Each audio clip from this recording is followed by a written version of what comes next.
I don't trust these people. I mean, I'm on the transportation committee, and I don't believe a single thing that they say to me. State Senator Phil Fortunato recruited lawyers who filed a suit against Sound Transit on behalf of taxpayers today.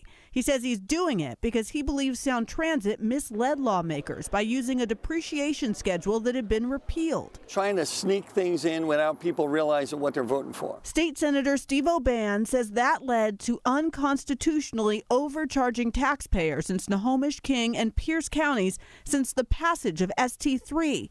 The lawsuit seeks to recover the car tab fees that have been collected, and that adds up to over $240 million. Fortunato says if the lawsuit is successful, then lawmakers will have to figure out some solutions in Olympia.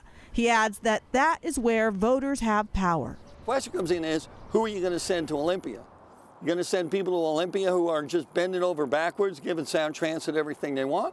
Or are you going to go back to Olympia and do something that's going to be good for the taxpayer? A spokesperson for Sound Transit says the lawsuit seeks to eliminate Sound Transit's ability to collect voter-approved motor vehicle excise tax revenues. A statement goes on to say any reduction of those revenues would delay or kill voter-approved transit alternatives.